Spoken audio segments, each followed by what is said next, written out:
Welcome to the Everyone's a Critic movie review podcast. I'm your co-host, Bob Zerl. With me, as always, is professional film critic Sean Patrick. Visit us at ihatecritics.net, everyone's a critic podcast.com, Facebook, Twitter, Instagram. Our handle is CriticsPod. We can listen to us on Apple Podcasts, Google Podcasts, Spotify, Stitcher, Alexa, all your podcatchers. We're also on YouTube. If you go there, you can watch us live Sunday mornings or Monday nights. Probably for the next few, it'll be hit and miss with the Sunday mornings with baseball starting up, unfortunately. So if we have to add another time in there besides Monday nights, let me know, Sean. But we do broadcast live on YouTube. If you want to be notified, subscribe to the channel and click on the bell to get notified whenever we go live. And then there's patreon.com/criticspod, the best way to help support the podcast. We do have the A24 episode out there currently, and we're working on coming up with another idea for probably April. And then there's TeePublic at ihatecritics.net. Click on the TeePublic link and get yourself some podcast merch.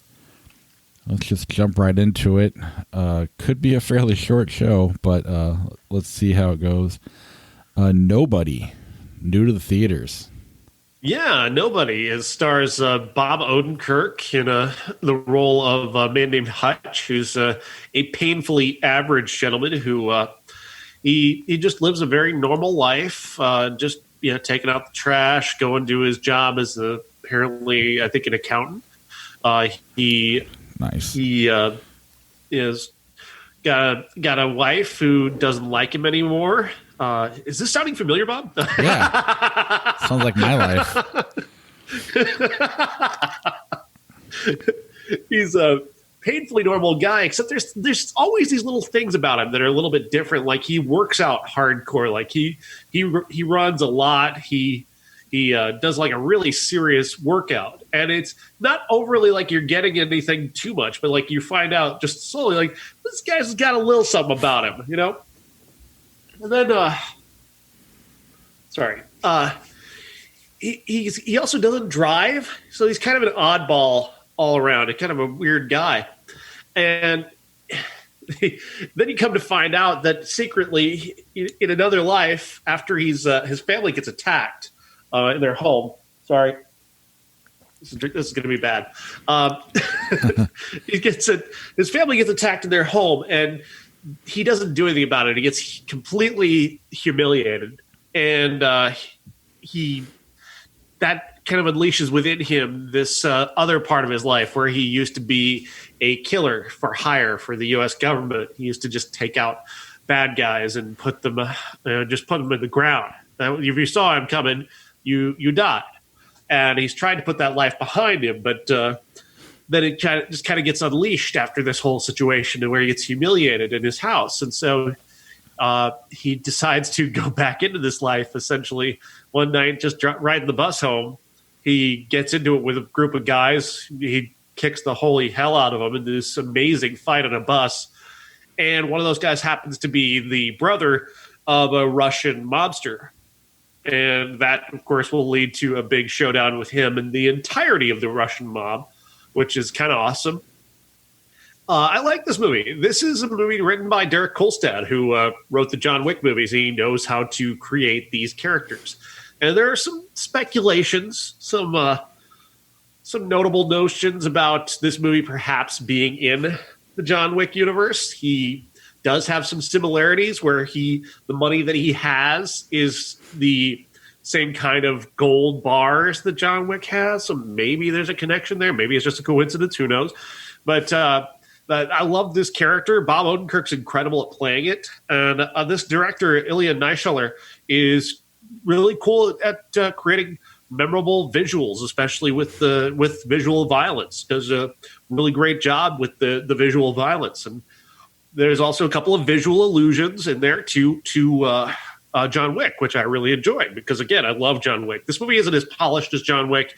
It doesn't have like the really awesome universe building that movie does, but overall, it's really good. It's really solid in its way. And Bob Odenkirk is really the perfect character or perfect actor to play this character. And He's put a lot of work into this, like the last 2 years, just building himself up into shape to play this character. And you can really tell he's dedicated to it. He's passionate about it, and you feel that. And it's exciting to watch. You think he'll keep it up for future movies? I mean, it would be nice to have a reason to be in that kind of shape in your 50s. That's a question. That's the big question, is if he can maintain that, like if he can keep up that pace. I would think he'd probably need to do it again right away. Yeah, this would have been the perfect movie for me to go back to the theater for, being that the last movie I saw was Hunt. This would kind of be the perfect bookend. But I could not make time. I'm really bummed about that. I still haven't gone back to the theater. I have both my shots already, so I feel like I could go. I'm a little ways away yet. Have you had one yet? Yeah. That's good. So you're getting close. Yeah. It's like 2 weeks after I get the second one, so sometime maybe around May. Oh, okay. Let's see here. I forgot to put our screens up. There's nobody. Bob Odenkirk. I mean, this movie looks fantastic, and I've never seen a John Wick movie yet, so this wouldn't be the first movie to, where they claimed it might be in the John Wick universe, but It seems to have the most connection. There's opportunities there, and there's also the supporting cast. I should mention Christopher Lloyd and RZA are both in this, both as members of Bob Odenkirk's family. and just seeing what Christopher Lloyd gets to do in this movie is a lot of fun. It's a lot of fun. God, I want to see this so bad.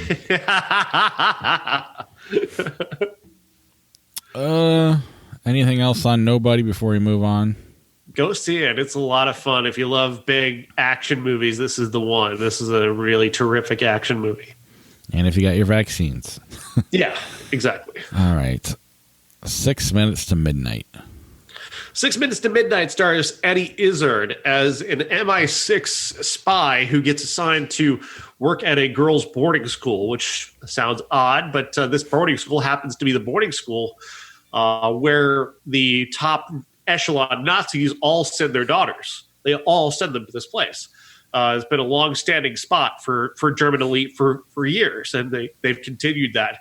And as World War II is about to start, these girls are basically like a pawn in the game between England and Germany. This is based on a true story. So the English want to keep these girls in the country as a way of negotiating with the Nazis and kind of keeping them at bay. And the Nazis want to try and sneak them out of the country. And they've kind of there's a lot of play there. You're talking about teenage girls who really don't understand that they're at the center of world politics in this moment, which is kind of exciting. Then you've got Eddie Izzard is a spy, but then there's also spies who are opposite him. One of them works at the school, and there's a lot of chess being played, and it's a lot of old school kind of English, very kind of staid and stodgy, but still very exciting in terms of being a classic, old school spy movie. Not quite Hitchcockian, but just classically English in the way it does spycraft. And I don't know what it is. I get excited anytime I see one of those little spy cameras. Just click, click, click. I love that. And Eddie Izzard uses one of those in here, and I really like that. I like this movie. I think it's a fun action movie, even as it is a bit, withdrawn, a bit reserved in a sort of English fashion. Is it in theaters or is it streaming? Both. Oh, cool. I didn't go look to find it because I was short on time, but it looks entertaining and interesting, if nothing else. It's very entertaining. And Eddie Izzard, really, you wouldn't think of Eddie Izzard as this character, but he pulls it off. He really does this character very well. Or she does this character really well, I should say. That's awesome. So we're both kind of battling colds. His is a little worse than mine, so forgive us on the if you're listening. I really thought about not going on camera, but gonna pull a Josh. All right. Anything else in 6 minutes to midnight? Where on streaming can you get it? Just Amazon, iTunes, Anywhere. all your. Yeah, it's awesome. available. It's available wherever you get streaming rentals. All right. And on my other podcast, you can actually hear me talking with the director and the co-writer and co-star, Kellen Jones. So I'll share that to our Facebook page. Excellent. All right. The Netflix movie that was going to be a theatrical movie last year, Bad Trip. Speaking of spy cameras. Yeah, Bad Trip. Eric Andre, Lil Rel Howery, and Tiffany Haddish basically playing pranks on people while also playing out an actual narrative here. Eric Andre and Lil Rel are best friends who are kind of losers living in Florida. They've got loser jobs. And then Eric Andre sees the girl of his dreams, Michaela Conlon, at his job and decides to go chasing after her to New York and tell her that he loves her, even though she has absolutely she's shown no remote interest in him whatsoever. To do that, he and Lil Rel have to take Tiffany Haddish's car, and she's Lil Rel's older sister. She's in prison at the time when they take the car, but she's out of prison soon enough to start going after them. And along the way, it's basically a combination of like Impractical Jokers and Jackass, essentially. the pranks that they're pulling and the people who are not aware of what's happening. And I almost laughed at this kind of in spite of myself. Like, just I would be annoyed by the movie and then I would just start laughing at something that Eric Andre did, and I would just like, oh man, he got me over and over again. He just kept getting me. But go ahead. Do I I like this movie? I don't know. Yeah, to me, it's insanely funny. At the same time, if Adam Sandler made the exact same movie, the reason it works is because of the audience or the people who aren't in on the joke. When he goes and gets fucked by that gorilla. Oh God! It's funny there because the people are right. They're thinking they're watching a guy get fucked by a gorilla. You put that in a movie without that audience, it's not funny. It's just like, oh Jesus, this is dumb. Almost everything in this movie is a bunch of that. Even when they break out in song and dance in the middle of a mall, I mean, that was pretty fun. Everything they did was just they used the audience, or not the audience, but the crowd, I guess, for lack of a better word, to make this funny. And at the same time, it's more shock humor that's making me laugh. I'll take, not the movie, but the TV show Impractical Jokers over this any day. Mm-hmm. Largely due to the fact that they're turning it on themselves more than anything and putting themselves in uncomfortable situations. So this is more on the people. They're playing pranks on people almost. Yeah. And it's a little bit more, I don't know. I don't want to say rude, but more, it's kind of Borat-ish where they're setting people up to say some stupid shit. Right. And I don't think that they use much of the worst of that, though. I'm imagining there's a lot worse stuff. Well, yeah. But, I mean, they literally have people helping escape convicts get away. But at the same time, I don't know. Really, the fun stuff is the behind-the-scenes stories. The Chinese finger trap, that was the first day of shooting, and Lil Rel quit the movie. What? He goes, I can't do that. The guy really pulled a knife on him in the barbershop. Right. And I knew that one. And so he was like, I can't do this, and he quit. And he was telling Tiffany Haddish about it, so she calls Eric Andre up and goes, I want to be in this movie.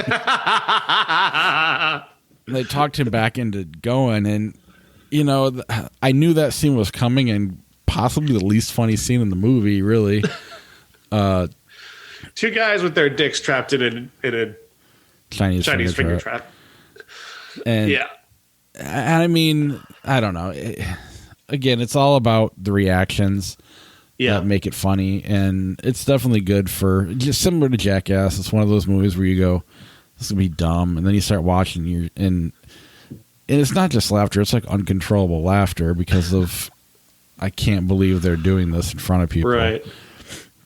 Tiffany Haddish is so good at this character. She's you were talking about the scene where she's escaping from prison a little bit.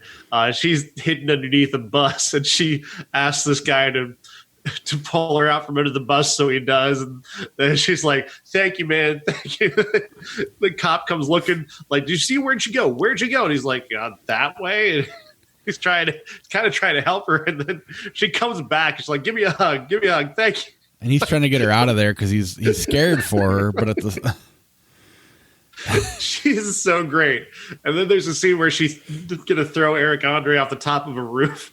And the funniest part of that isn't that scene. It's the scene at the end where they do the reveal, and it's Tiffany Haddish, and she's standing on the roof just calling people out like, "Girl, you weren't going to do nothing. You were just going to sit there and eat your food. You weren't doing nothing to help this guy."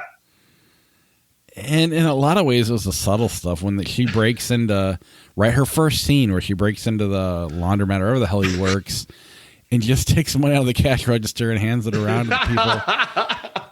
It's just little. It's not nearly as shocking as, when she steals the cop car. I almost forgot about that. That's a great scene. Just rips the door off of a cop car and takes off. There's just everybody just standing around reacting.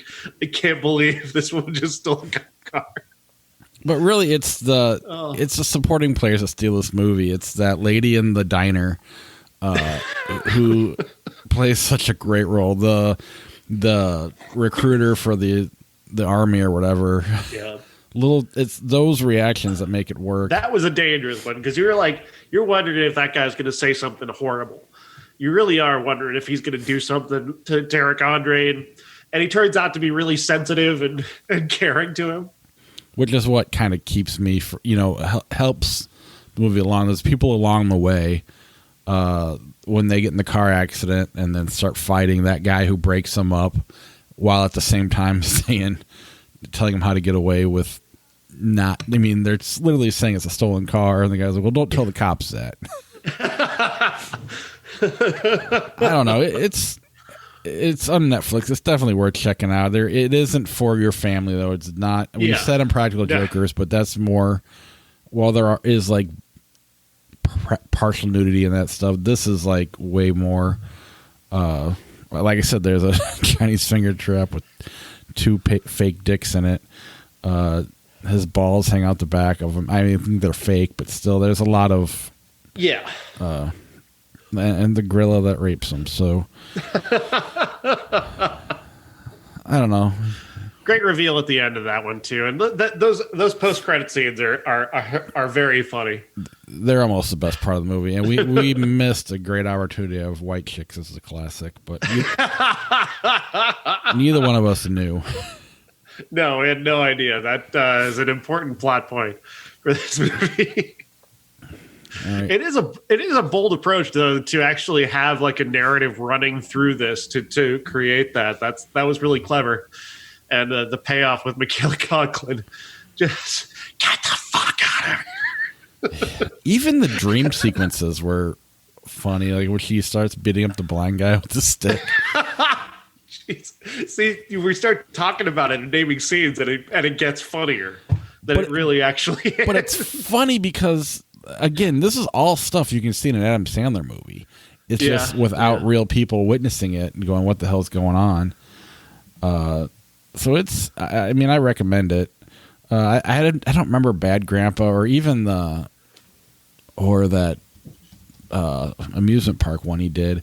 I don't remember how much of the movie, if it was a lot like this or if it was less. Yeah, I think the Grandpa movie that he made, that one was a lot like this. But it's pretty amazing watching them act amongst the people.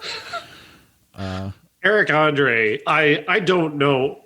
This guy weirds me out. He really does. Because I just don't know where the line is with him. If you watched his Cartoon Network, his Adult Swim show, he's so weird, and like he has, like Hannibal Buress played his sidekick on that show, and he did stuff to him that made like he legitimately quit and walked off.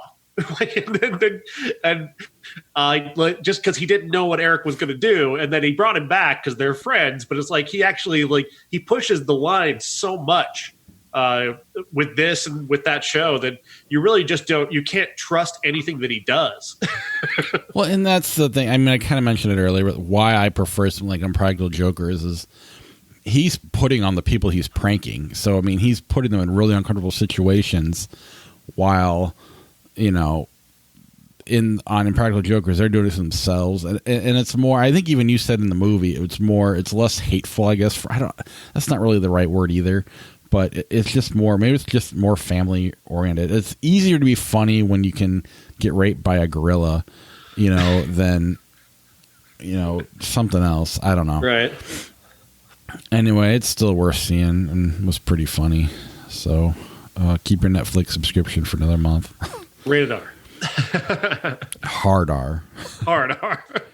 Ladies and gentlemen, this is the main event for the linear, legitimate, and universally recognized, undisputed classic. Hardcore. Man, I'm so bummed about this movie. I knew you were putting it up too high. I was so excited. I was reading stuff about it, and it was all really cool. And the premise is awesome. This guy, oh my God, that's my daughter. It's like I'm thinking, oh, this is going to be some kind of like fucking old boy thing. Like, this is going to be great, and it's not that because it's not that good. It's just basically Paul Schrader just made Snake Eyes before Snake Eyes. Is it 8mm? You mean? Or 8mm? No, or are they both? Whatever. The same? Yeah, 8mm. Yeah, whatever. A Nicolas Cage movie. Yeah. Without Nicolas Cage. No, all the elements are here. Like Paul Schrader, because we get a lot of respect for Paul Schrader on this show. We've watched some cool stuff from him, like First Reformed, which is pretty amazing. There's lots of good stuff. And then, of course, we've never gone wrong with George C. Scott on this show because we had Patton, we had Exorcist 3, we had just so much Dr. cool stuff. Strangelove, yeah. Yeah, I mean, it just keeps going well. And then, so I've got like those elements going into this thinking this is going to be amazing. And then I watch it and it's kind of just, it doesn't rise there. It doesn't get to the level that I wanted it to. I didn't feel it in my bones the way I wanted to, like I did with Old Boy. So the story goes that this guy, he's a very, strict religious guy. He's what they call a Calvinist, which I'm not sure exactly what that is. They explained it in the movie, but I didn't care. He has a daughter, and the daughter and her friend and their school goes off on this trip to California, and the daughter disappears on that trip. So he's trying to find her. He hires a private detective played by Peter Boyle to go looking for her. Peter Boyle ends up finding this porno movie. And in the porno movie is George C. Scott's daughter. And that's apparently who's taken her is some really nasty porno guys. She's into, so she's, you can tell she's probably been drugged. She's been kidnapped and she's now in this porno film. Eventually he goes to California and begins to pose as a porn producer in order to try and find people who might know where his daughter is. And that does eventually lead to where it leads to. But I really wanted this to be more visceral. I wanted this to be more like we're on his side, like we're feeling what he's feeling. And I really think that George C. Scott really keeps us at a distance. And that inability to identify with him and take it, not that I don't feel for him, his daughter's been taken. And that's the whole kind of idea here is what would you do? It's one of those classic what would you do movies. And I really, it's not because I've got a 9-year-old goddaughter. It's not the same thing as having a daughter. I don't compare it, but I understand, I think, and I think anybody can understand the question of what would you do in this situation, but you'd pretty much kind of maybe do some of the stuff that he would do, not all of it, obviously. I don't think I could do the porn stuff that he does. It gets kind of weird, but some of it, not all of it. Just a funny way of the way you worded that was great. But I couldn't get inside of him. I wasn't feeling him. and that's what really sucks, is that he's been so good in so many things, and this is just not quite where I see George C. Scott. I want to look at somebody that I'm feeling a little bit, or I want to have some kind of like Schadenfreude, like this guy's getting kind of something that he deserves, and he's just kind of a boring guy, So I can't have anything against him. So yeah, I just didn't feel it. Yeah, when you sent that review where it was comparing it to like Taxi Driver and Godfather, and I'm just like, oh my God, you're so going to be let down. I felt really bad, and I didn't want to ruin it, but I mean, I blame Paul Schrader. It was his first movie. He's trying to, he doesn't know what he wants the George C. Scott character to be. I mean, instantly, he's a guy I don't like. And now you have to, and in a lot of ways, he created the situation to begin with his daughter by being such a religious person, and but they don't spend enough time with that one way or the other. Right, they don't lay in the relationship very well. Like, we don't get any sense of her in any way. So, with not being able to identify with her, also like where she's at mentally, I know that's so that we can set up the big reveal at the end. You want to keep us away from her feelings because you don't want to because you want to have that twist of the knife in that scene. But again, without knowing her, without having some sort of feeling for her, it lessens the impact. And then when you read that Paul Schrader hates the movie, and I can see why. I mean, some of the porn scenes are just full blown. They're not shocking. They're just gratuitous. I mean, it doesn't work. I don't know if gratuity is the right word, but it's clearly you're trying to portray child porn. Therefore, you don't need to show it, even if she's over age. He could have been more effective by keeping it off camera and making it more horrifying. It just seemed like he was putting that image in our head as opposed to showing it to us. I think you're absolutely onto something there. Yeah, and then the scene where he finally sees his daughter in the porno. Oh my God, was that terrible? And it wasn't George C. Scott's fault, but it was horrible direction. You knew every line he was going to say before he said it. Oh my God, turn it off. And it was just like, oh, this is so dumb. But that's Paul Schrader's fault, that, and again, it's like good acting with bad direction and makes him look bad, and so that kind of turned me off. And I mean, the movie itself, it kind of works. I don't think Paul Schrader knows where he really wants to go with it. He doesn't know how to end it. The studio, from what I've read, kind of changed it on him anyway, which his original ending of her dying in a car accident, totally unrelated to any of this. It doesn't really, I mean, I guess it's more heartbreaking, I guess, but it also leads me to believe that he doesn't know how to end the movie. Right. I think there's a lot of potential here. I just think maybe he should have waited a couple of years before he made it, gotten a little bit of experience underneath his belt. Because the look's okay. It does have that gritty look. There's something there. I don't think he quite got there. If that makes any sense. Yeah, no, you're completely making sense. The last thing I think feeling for me on this is just obviously disappointment, but also like looking back on the 1970s, Los Angeles or New York, when you think back, and maybe there's still elements of this in, I don't know. I've been to Los Angeles.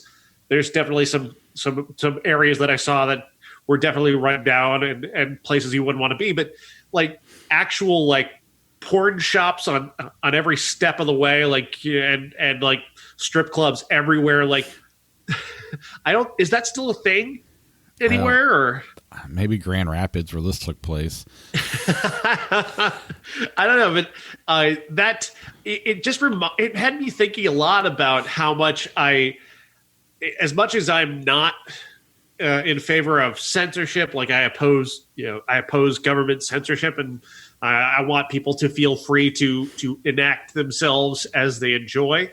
I prefer not being able to see that. I prefer it not being widely available. Like, you have to, if you want something hardcore, if you will, you have to go looking for it. as opposed to it just being there in your face on a street corner. And that's the kind of the thing I kept thinking about and going back to is that as much as I consider myself this, libertine or whatever, happy to allow everybody to do what they want to do within reason, I don't want to see it. I don't want to see people having sex on the street, or I don't want there to be a sex shop here and there. And I would be as much as I see myself as a very open person, I felt I could. The one time where I did feel for it was like, don't put your hands on me.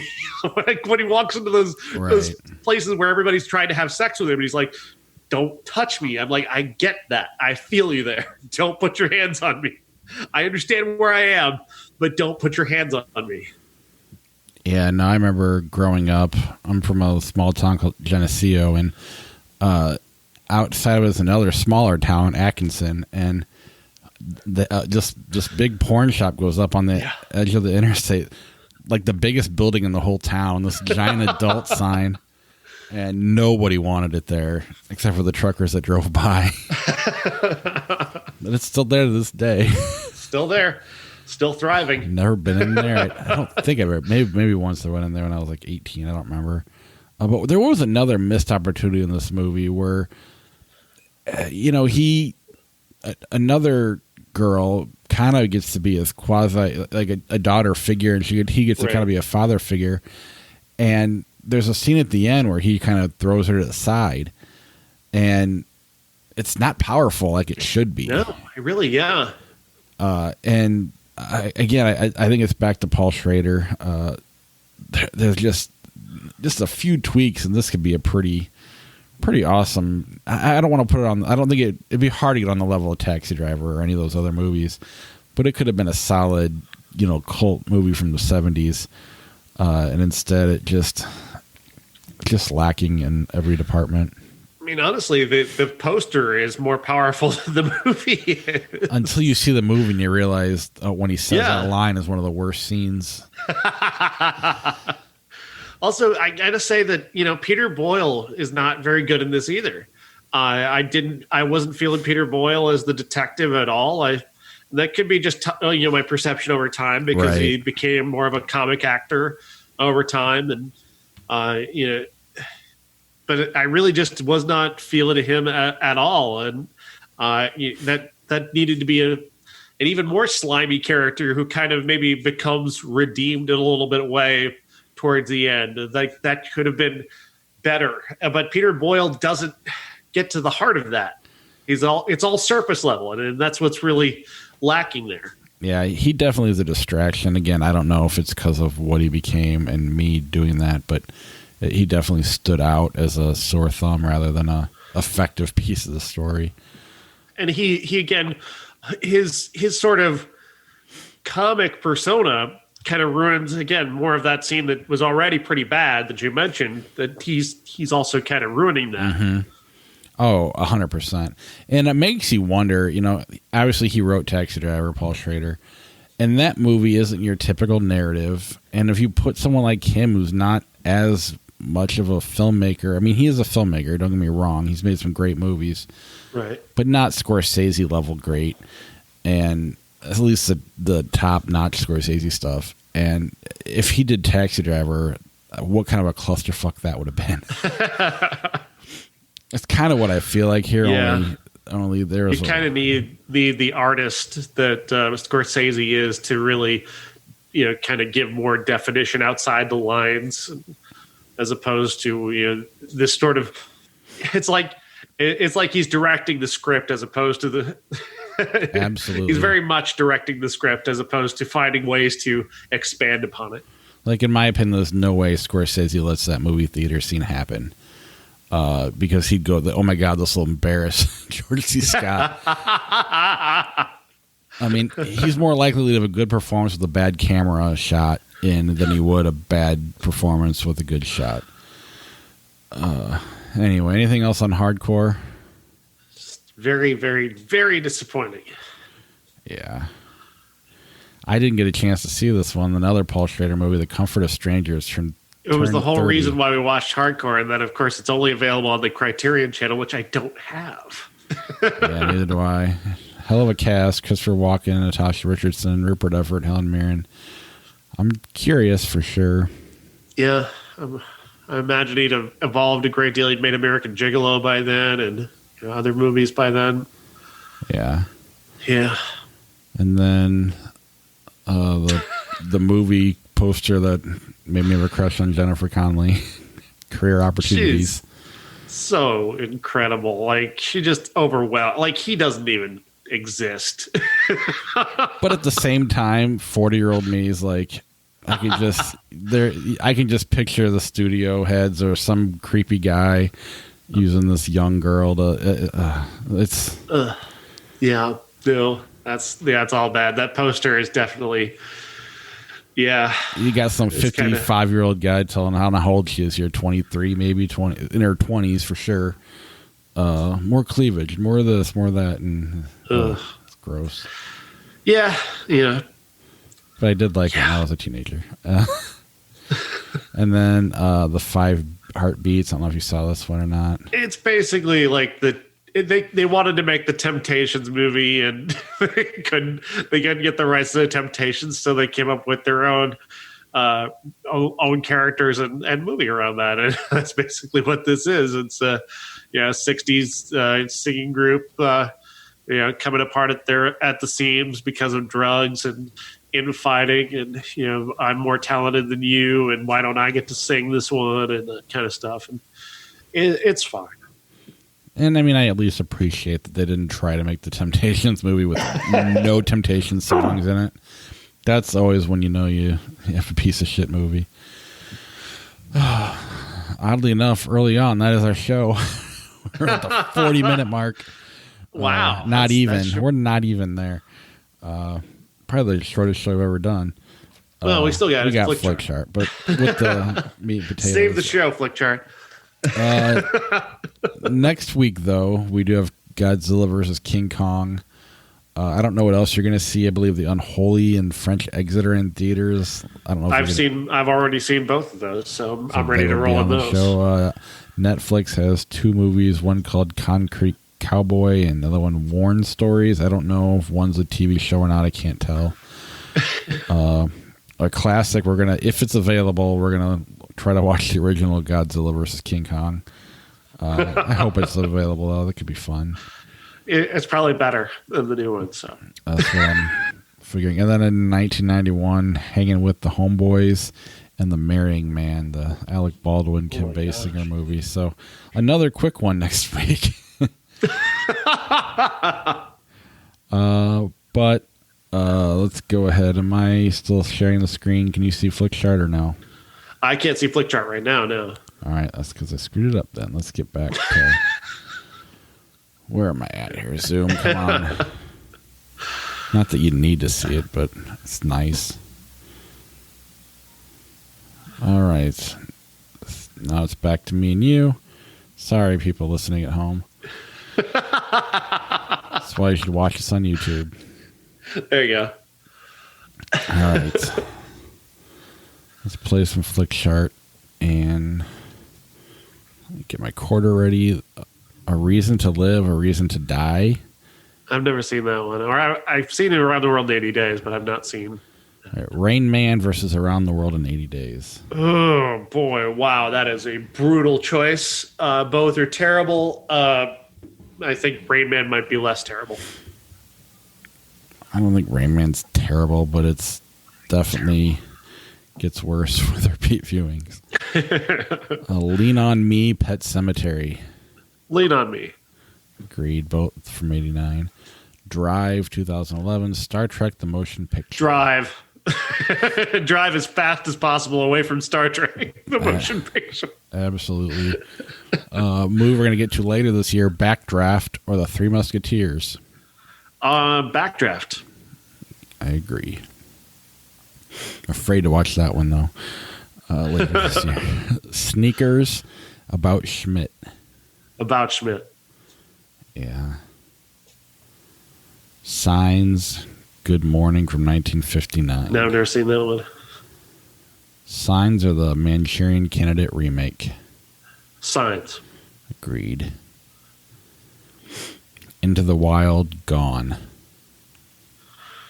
I'm not sure if I've seen Gone. All right, let's get rid of it then. Into the Wild, Bill and Ted's Bogus Journey. Into the Wild. Agreed. House of Flying Daggers, Volcano.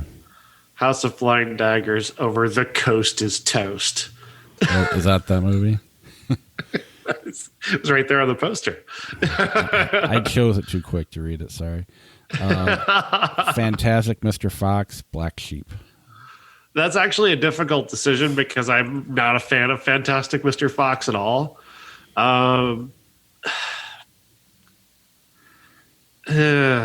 Fantastic Mr. Fox, I guess. Yeah, I think if it was Tommy Boy, I might have. Yeah. It's just so much shrieking, so much Tommy Boy, or so much of Black Sheep is just him shrieking. Yeah. 13 going on. I've never seen Metal Storm, but damn it, I want to. Look at that poster. That's amazing. I want to see that. And it's called Metal Storm. I mean, how have we not seen that yet? Write it down. Maybe we can add it to that our next Patreon if we could find it. There you go. 13 going on 30 or Frozen. 13 going on 30 for me. Nothing against Frozen, but I agree with 13 you. going on 30 is fun. I just saw the 13-year-old from that movie post on Instagram that she is now 30. Oh, wow. God damn it.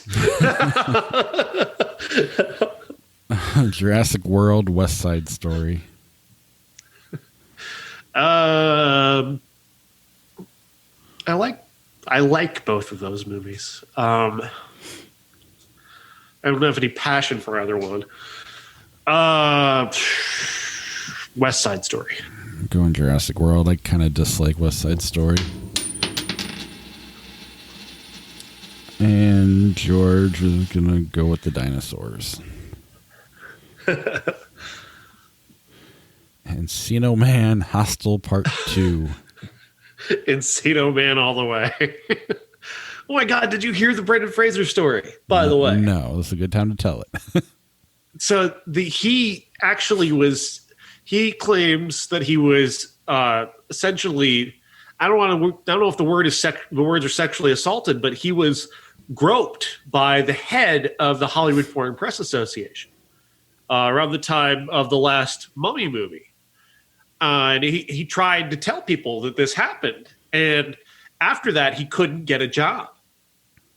Brendan Fraser couldn't get a job, which if you look back on it, yeah, he couldn't really after Mummy 3, which granted Mummy 3 kind of tanked a little bit, but it wasn't so bad that you would think it would end a guy's career. Oh, yeah. Which has led a lot of people to wonder, like, just how powerful is the HFPA if they can say, this guy's done. Like... Yeah, there's no reason he can't be in an Alvin and the Chipmunks or movies. Right, there's exactly. so many of those movies that... And that's what he would have been relegated to, most likely, but he didn't even get those. Right. Like for a time, he couldn't buy a job.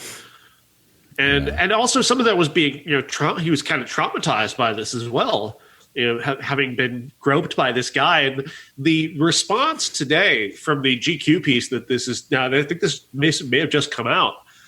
The response today from the HFPA was to say that, well, when he did that, it was a joke. He was only kidding. He was only kidding when he groped him? I've never groped anybody as a joke, so I don't really know how that works. Yeah. Have you heard the Thomas Middleditch stuff? Oh, God. I just heard that he was groping people at a goth club. Yep. And I think Max Landis, not Brooks. Oh, well, that if it's Max Landis, that makes complete sense. Well, he got kicked out of that club beforehand. The club's now been shut down. But yeah, I mean, and they got tweets and direct messages from Thomas Middleditch apologizing to the people and essentially admitting that he did it. And it's like, I don't know. I just don't get how you could even get in that situation to begin with. I guess I'll go Encino Man. Good. Like I remember when Hostel came out, it was kind of a hardcore situation for me where I was like, it looks so good, and then it was so kind of, I didn't hate it, but it did not live up to what I thought it was going to be. And Hostel 2 just blew.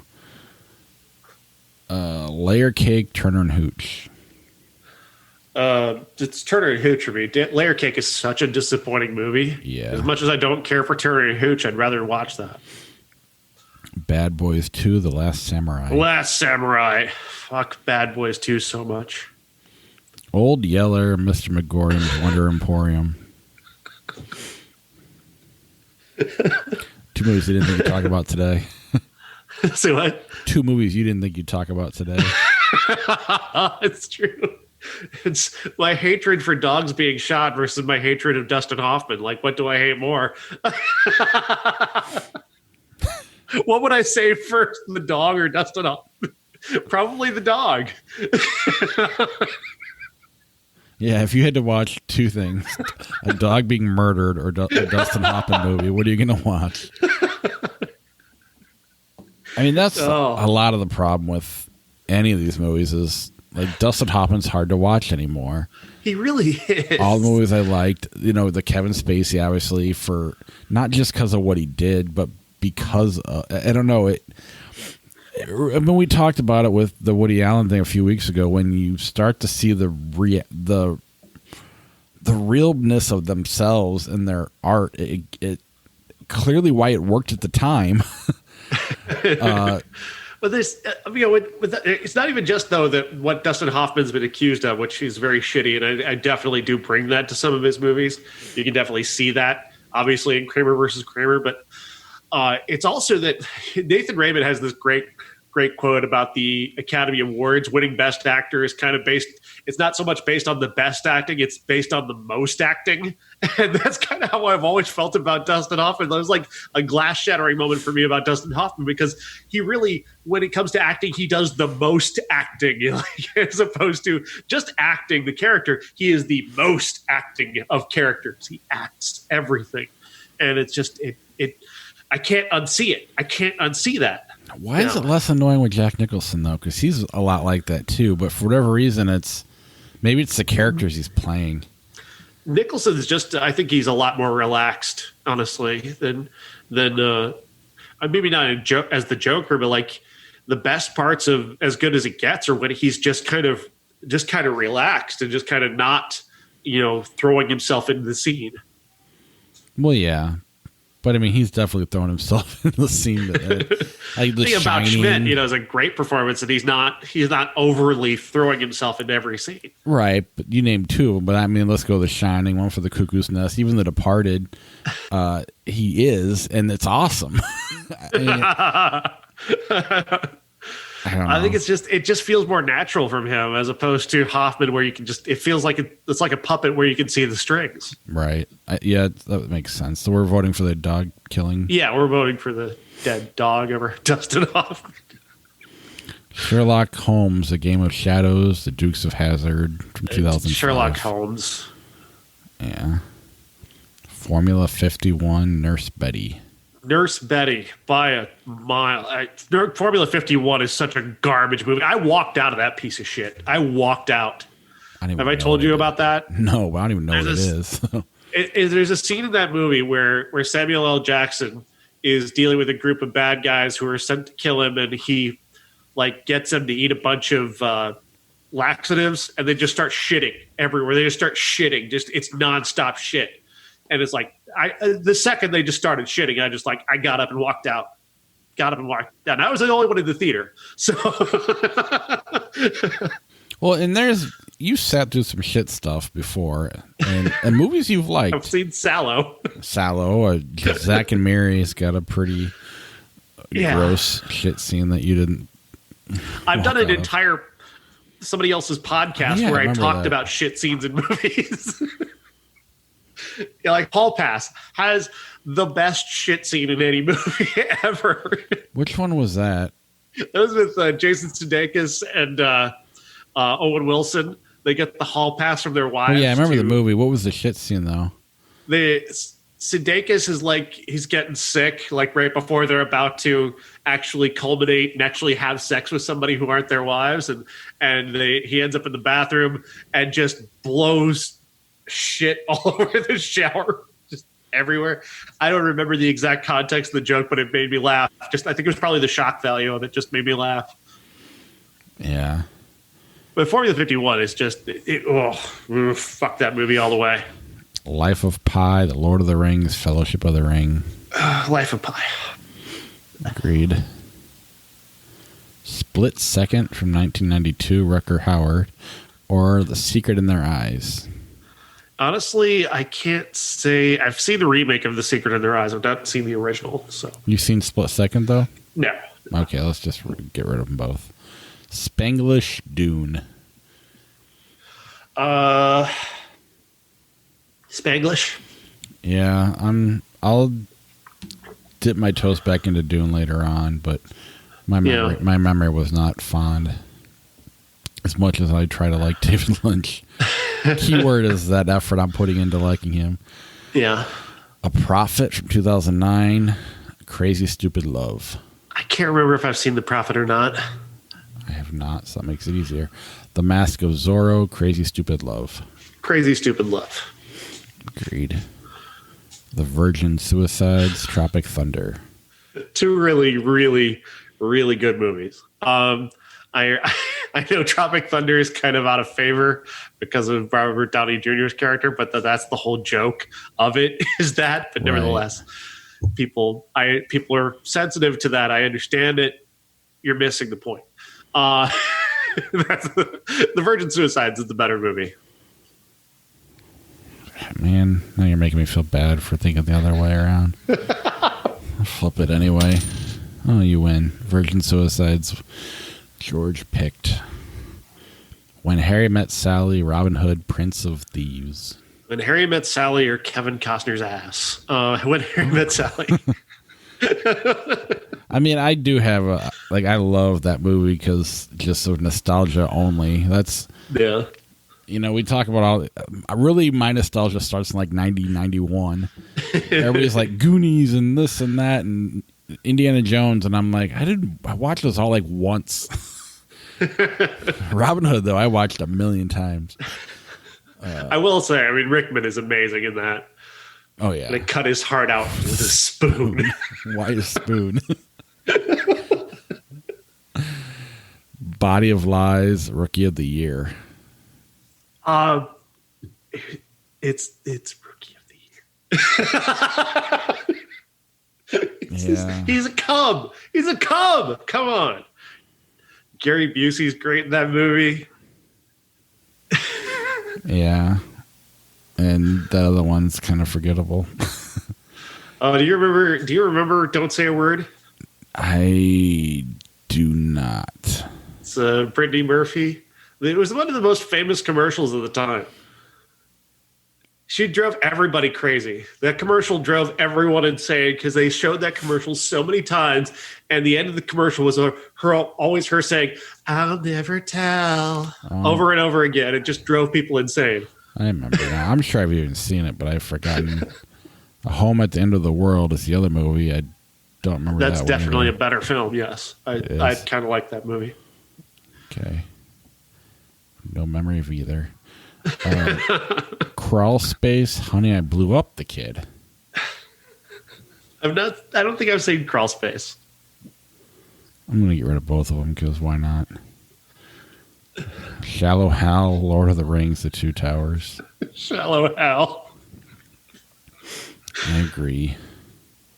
The Man Who Wasn't There, His Trysting Place. I've not seen that particular Chaplin film. The Man Who Wasn't There, Moonraker. Oh, that is very easy. You're The Man Who Wasn't There by a lot. Jingle All the Way, She-Devil. These are both crappy films. Remember, was it last week or a couple weeks ago when you were like, this is the movie where Meryl Streep was no longer homework? What about She-Devil? Forget about that one? She wasn't homework necessarily, but wasn't my favorite either. She-Devil. Because Jingle All the Way is really unwatchable. Super 8, Dementia 13. Dimension 13 looks cool, but I've never seen it. It's a great poster, cool. though. Super 8, Girl Interrupted. That's tough. That's a tough one. That's a tough one. I like both those movies. And I think Girl Interrupted was top 20 of 99, and that's the best movie. That's the best movie year of my life. So I'm gonna go Girl Interrupted. I'm gonna agree with you. Encino Man, Police Academy. Another win for Encino Man. I'm just gonna flip it for fun. What? I don't. Police Academy. Encino Man, Pauly Shore. Police Academy is garbage. You won anyway. I was just trying to. It's hard to make that interesting, I guess. I should have just cut my losses and moved on. Annie, 1982, or About a Boy? About a Boy. Monty Python and the Holy Grail, Major League. That is very hard for me. I love Monty Python. I do. I love Holy Grail is really fantastic, but I mean, every last bit of my nostalgia is it's all about Major League and Bat's Afraid. Major League all the way. I think we're gonna get hate mail for it, even like that. Actually, but I agree with you. I'm also a baseball guy. You're a baseball guy. Yeah. I mean, I like Monty Python, but I also don't like it like everybody else does. So that kind of plays a role too. Major League belongs at 56. Honestly, that's how good. That's how much I love Major League. It is a top 60 movie of all time. The problem I love it way above proportion to how good it is. The only thing I have against Major League is that it's consistently ahead of Bull Durham on baseball movies. That's wrong, yeah. And that's wrong. Frustrates me. But I do enjoy watching it. Green Lantern or Kiss Kiss Bang Bang? Kiss Kiss Bang Bang. Absolutely. Once Upon a Time in Hollywood, Angel Heart. Once Upon a Time in Hollywood. Angel Heart, directed by Paul Schrader. Sorry. Just a movie with something there that they just kind of fucked up. Paul Blart, Mall Cop, The 39 Steps, 1935. The 39 Steps. That's a classic, one of the first Hitchcock movies. We haven't talked about that one. It's a good one. Rookie of the Year, Basketball.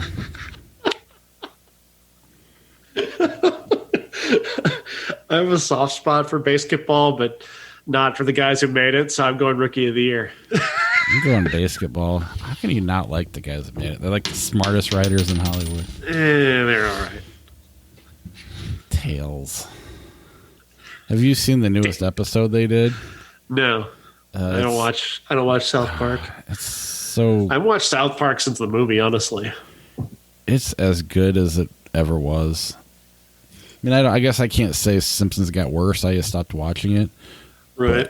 But South Park... Simpsons has gotten worse. I can confirm that. South Park just has gotten as good, if not better, the whole time. I don't know. I think those guys are geniuses. The Hateful Eight, Blade Trinity. Hateful Eight. Sure. Election, Alien Resurrection. Election. Agreed. The Last Boy Scout, Bruce Almighty.